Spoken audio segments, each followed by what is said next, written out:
For 30 years, Phil Mickelson never shut up, and we loved him for it. But in 2026, the loudest voice in golf went completely silent. No victory speeches, no wild interviews, no trash talk. For the first time since 1990, he disappeared from the majors entirely. Zero. Just one lonely LIV start, and then nothing. Remember, this is a guy who always had something to say. The man who once held 6 major trophies just vanished into thin air. So why is he tiptoeing back now? It's not for the money, it's not for the fame. He's back because the clock is ticking, and this might be his absolute last shot. But here's the catch. The golf world he left behind isn't the same one he used to rule.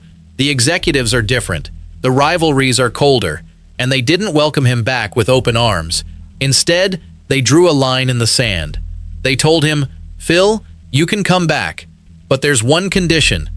They didn't offer a handshake, they gave him an ultimatum. One rule, one non-negotiable demand.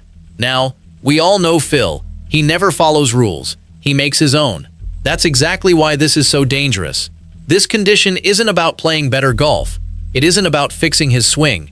It's about breaking his pride. It forces him to face the rivals he abandoned. It forces him to beg for a spot he used to own. And honestly, I don't think he's going to like it. Before we reveal exactly what that brutal condition is, and trust me, it's heavier than you think, here's my take. I think the golf world is setting him up to fail. They're giving him an impossible choice to embarrass him, not to help him.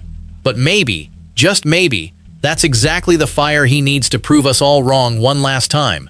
Do you agree? Or do you think Phil finally deserves everything that's coming his way? Drop your take in the comments below. And if you want to find out whether he actually signs that deal or walks away forever, make sure to hit that subscribe button. Because this quiet return might be the last time we ever see him on a big stage, and you won't want to miss how it ends. So let's rewind to where it all started to fall apart.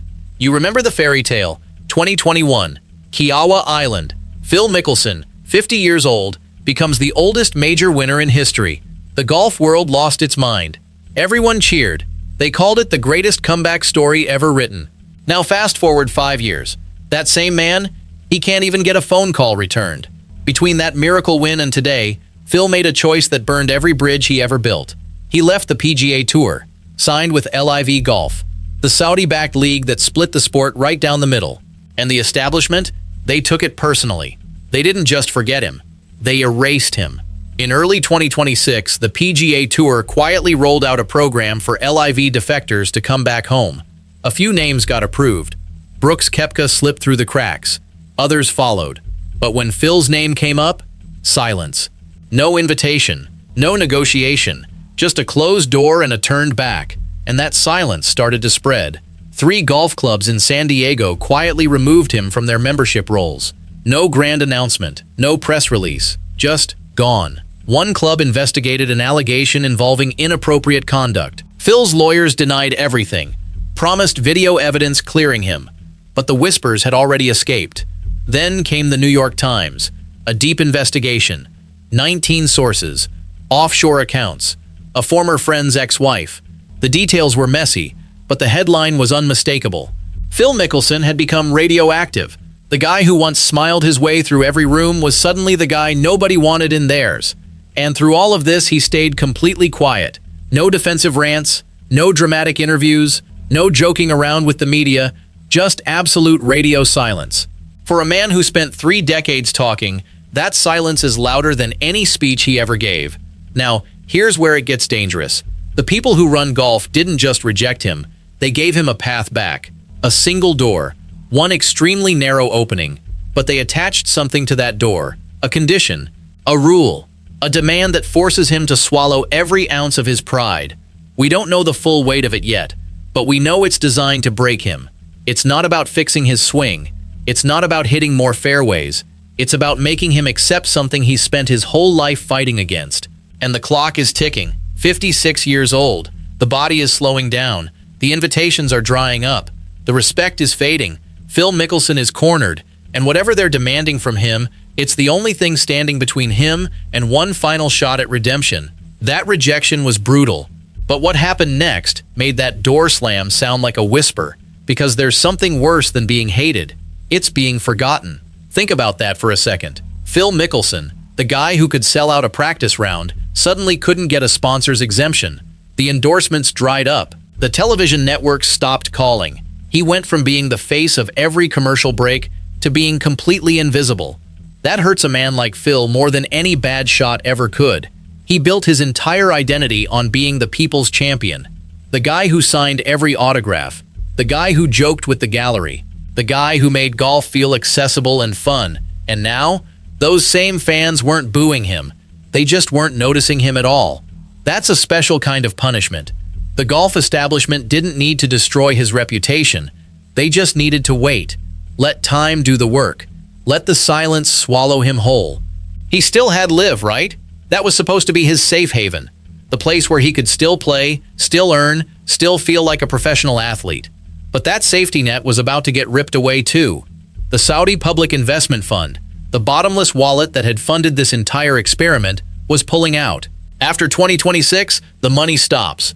The league that Phil bet his entire legacy on was about to become a ghost. No investors, no TV deals, no future. Suddenly, he wasn't just a defector. He was a defector with nowhere to go. The PGA Tour had already locked its doors. LIV was crumbling. The European Tour wasn't interested in a 56-year-old with baggage. So where does a legend go when every door slams shut at the same time? That's the nightmare Phil has been waking up to every morning. The realization that he might have played his last competitive round without even knowing it. He thought the Saudi billions would protect him. He never realized that when the money leaves, the friends leave even faster. Now he's sitting alone, staring at a phone that doesn't ring, wondering if he made the biggest mistake of his career. The money was disappearing, but that wasn't the real threat. The real threat was time, and time had just given them the perfect weapon. You see, there's one thing that has haunted Phil his entire career. One trophy, one major championship that has always slipped through his fingers. The US Open. You know the stat. 6 runner-up finishes. No wins. The only major missing from his collection. Jack Nicklaus had 18. Tiger had 15. Phil has 6, but that one empty spot on his resume has followed him like a shadow his entire life. He came so close so many times. 1999 at Pinehurst. 2002 at Bethpage. 2004 at Shinnecock. 2006 at Winged Foot, where he famously said, "I am such an idiot," after blowing it on the final hole. That one hurt the most. He was so close. A double bogey on the last hole cost him everything, and he never got that close again. Now he's 56.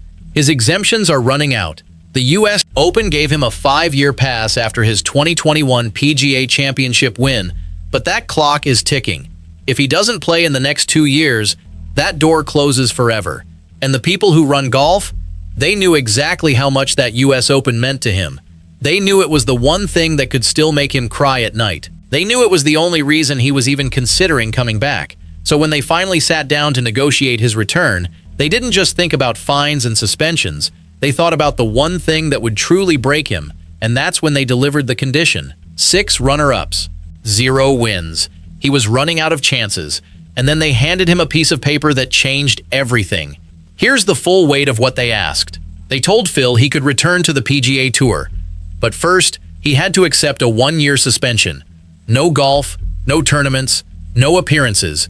For 12 full months, he would sit at home while the world moved on without him. Second, he had to pay a massive fine. The exact number is still being negotiated behind closed doors, but insiders say it's in the millions. Enough to make anyone think twice. Enough to make a point. Third, he had to issue a public apology. A written statement, addressed to the commissioner, the tour members, and the fans. He had to admit he was wrong for leaving. He had to ask for forgiveness from the very people he walked away from. And fourth, this one is the killer. He had to withdraw his request for a special exemption into the US Open. No appeals. No backdoor entries. He earns his way in like everyone else, or he doesn't get in at all. That's the condition. Think about what they're asking. Phil Mickelson, the man who never apologized for anything, has to get on his knees and say sorry. The man who prides himself on being above the rules has to accept punishment like a rookie. And the man who has dreamed of winning the US Open for 30 years has to give up his last, best chance at a special invite. They didn't just close a door on him. They locked it, welded it shut, and handed him the key to a different door that leads absolutely nowhere. But here's the part that shocks everyone. Phil didn't say no, he didn't hang up, he didn't curse them out, he didn't walk away. He said, "Let me think about it." That's the moment everything changed. The old Phil would have laughed in their faces. The old Phil would have called a press conference and ripped them apart. The old Phil would have found a way to win without them.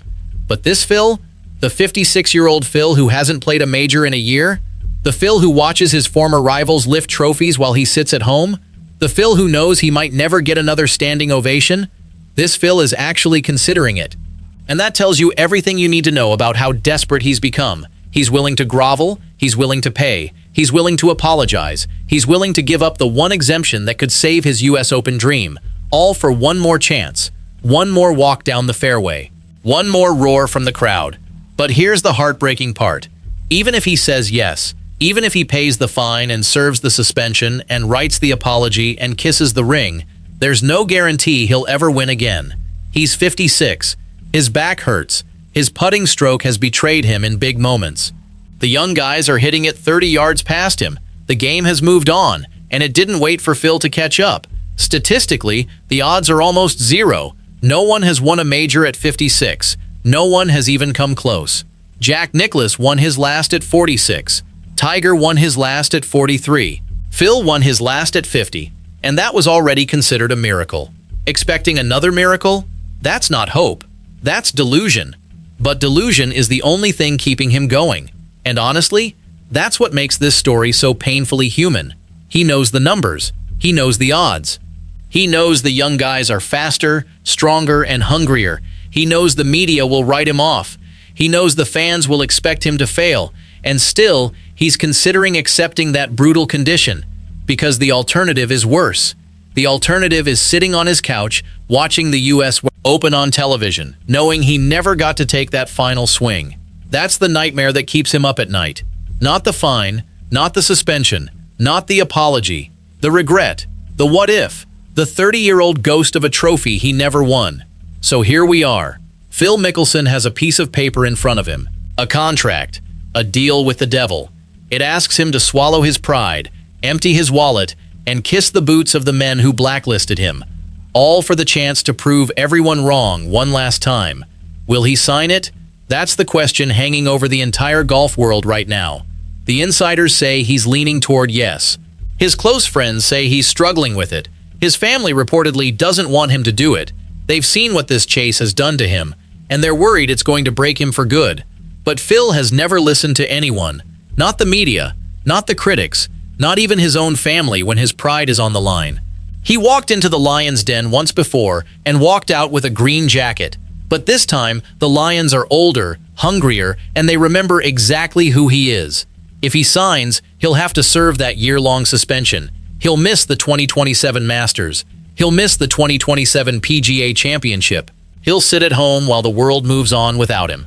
And when he finally returns, he'll be 57, maybe 58, with a bad back, a rusty swing, and a target on his back from every young player who wants to make a name for themselves by beating a legend. It's not a comeback story, it's a survival story. And survival, for a man like Phil, is almost worse than defeat. But here's the thing about Phil Mickelson. He's never made the smart choice. He's never taken the easy path. He's always bet on himself, even when the odds were laughable. He bet on himself at the 2004 Masters when no one thought he could close. He won. He bet on himself at the 2010 Masters when the skeptics said he was done. He won. He bet on himself at the 2021 PGA Championship when every analyst picked someone else. He won. So why would he stop betting on himself now? He knows the world is counting him out. But that's exactly where he's always done his best work. The condition is sitting on a table somewhere in his house right now. A pen is next to it. His signature would seal his fate, either the most humiliating surrender of his career or the beginning of the most unlikely redemption story sports has ever seen. We don't know what he's going to choose. Maybe even Phil doesn't know yet. But we do know one thing. The clock is ticking. The US Open exemption window is closing. The LIV money is drying up. The PGA Tour is waiting for his answer. And the entire golf world is holding its breath. Because when Phil Mickelson makes a decision, it's never quiet, it's never boring, and it's never what anyone expects. His return to the sport he once ruled comes with one condition. And that condition might just be the thing that saves him, or finally breaks him for good. Would you swallow your pride and sign that deal, or walk away forever? Tell me below. And if you want to know what Phil actually decides, hit subscribe, because this story isn't finished yet.